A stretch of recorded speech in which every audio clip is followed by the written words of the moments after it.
Hey, what's up guys, this is Anthony from Anthony's Customs, and for this review, we are looking at the McFarlane Toys DC Multiverse The Joker, or just Joker, part of the Arkham City batch of figures. And I forgot I had this guy, or I would have reviewed him much sooner, but that's okay.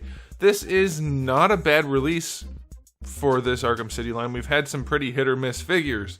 Actually, they've all been misses so far. Grundy was no good, Catwoman was no good, Batman was average, and then the other two are average also. So let's see, maybe this one is the one. Maybe Joker's the one to save the day. Be the first time for that. But it's got some stuff to talk about, so let's go ahead and get it off the stand and take a closer look. I do want to do a quick comparison before we switch over. It's not perfectly accurate. It's not very accurate even. It's pretty far off. This is like a very dusty, desaturated purple on the figure, and in the game he was dirty, but very vibrant. The game was very colorful for being as dark and dingy as it was. It just doesn't match. And then the face sculpt, it's not a bad face sculpt, but it doesn't match. This one's way exaggerated compared to the actual in-game asset. So I'll give you a quick look here and then we'll move on. It's not a bad sculpt by any means, but it's just not what it's supposed to be. So we'll just leave that right there. Okay, so this guy oh my gosh, my ruler's missing. Got my ruler. Okay, this guy stands 7.5 inches, including the hair, closer to 7.25 to the top of where his skull would probably be, and that's gonna make him just about 18. Let's say 18.5 and 19. I know that's not exactly right, but that's pretty close. Good enough for scaling purposes. And for some height comparisons, here he is up against Batman. I don't think he was actually taller than Batman in the games. I guess he's not technically here, not counting the hair, but I mean, I guess that's okay. The DC figures from McFarlane don't scale well, generally speaking, so it's not great, but that's what it is. All right, let's do a quick Darwin comparison because they're not in the same scale, and then Arrival Collectibles just because I happen to have it sitting here. Okay, so size-wise seems acceptable. All right, now before we get into the rest of the review, I do want to do a quick question of the day. Which version of Joker throughout all of media is your favorite? To me, it is hands down, unquestionably, the animated series. And that's basically the same Joker as this, honestly. This one's a little bit darker, a little bit less cartoonish, obviously. But this one or the animated series, I could take either one, but I'm going to lean towards animated series.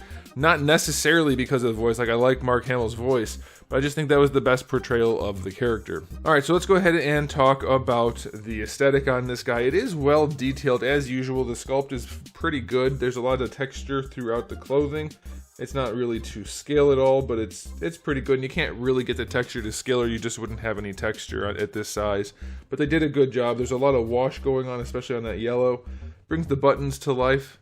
Looks pretty good. You have some extra wash on the arm here, so it's a little darker than the rest, but otherwise it looks pretty good. The details are nice.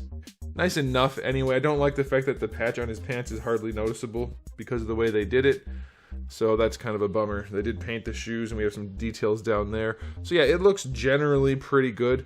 The face is a good sculpt. It's not a perfect likeness to the game, but they did do a good job with it. I'll take it. The hair is nice and green with a bit of a wash in there. So yeah, it's not perfect, but I think aesthetically speaking, this is one of the better non-larger scale Joker action figures that we've seen. I'm going to give the aesthetic an overall rating of 8 out of 10. It could be higher for accuracy, and it could be higher for more like accuracy to the game, and then higher for more accuracy in terms of application, like not just wash everywhere. So much wash. But it does look really good overall. Now, as far as accessories go, we do have the ultimate display stand. We have the trading card, which shows the game model, which means it makes your figure not look as good. And then we get a sword. And then we get a comically large knife. I say comically large not because of the blade, but because of the handle. It doesn't fit in his hand. Again, I don't know why all the accessories are oversized for this line. But accessory-wise, it's okay. Of course, there's no gun, so 5 out of 10.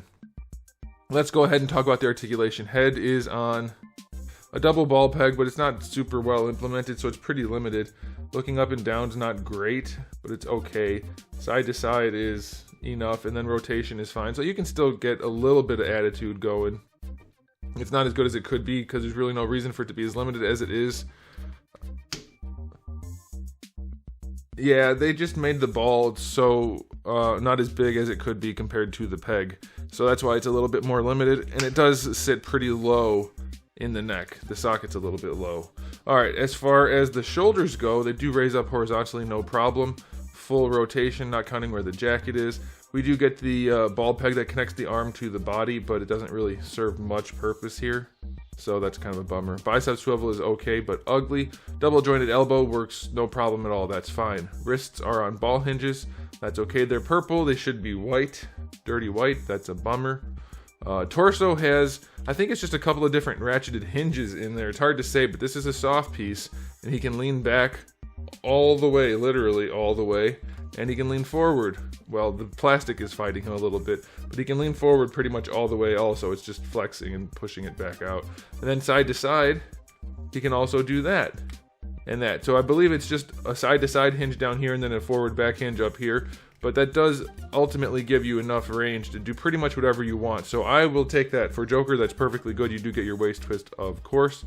For the hips, they go all the way out to the side, full on splits. A little bit loose, but not too bad. Going forward, just about horizontal. Not quite, but that's pretty good. Going back, you get a little bit of range, so that's okay. No thigh swivel. Double jointed knee. That's all right.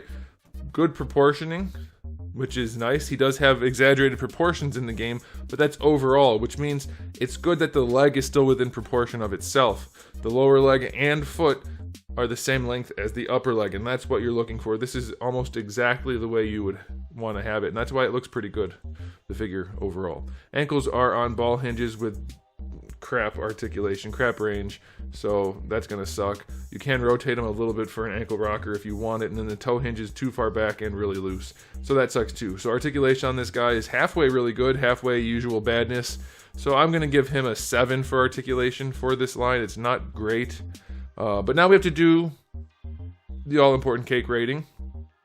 He has I'm gonna say that's, well, for Joker, he's kind of slender. I'm gonna give him a couple points. I'll give him a 2. There's not a lot of cake there. Whoever is working on the cake at McFarlane put all the cake in Catwoman, and no one else got any cake. It's kind of unfortunate for those of you who want your McFarlane figures to all match, but he does not have much. So okay, now it's time for the final rating.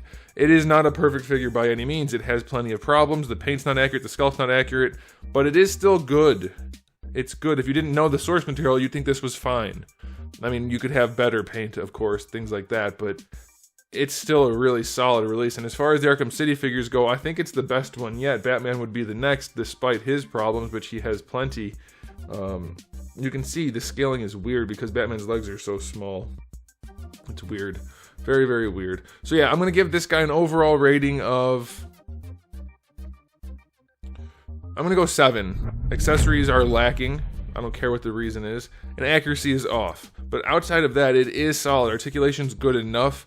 Sculpt and paint are definitely good enough if you don't care about accuracy. So yeah, you could give it a higher rating for yourself if you wanted to, which is generally how all reviews work. I give you the information, you decide what you want to do with it. Personally, I like the figure. As a reviewer, it's lacking, so that's why you get the rating you get. And there it is, guys. Thanks for watching. If you enjoyed the video, please do give it a thumbs up. If you didn't, give it a thumbs down. And if you haven't subscribed, you might want to. I have new videos almost every single day, and thousands already on the channel, so make sure you come back for all of that. And in the meantime, keep collecting.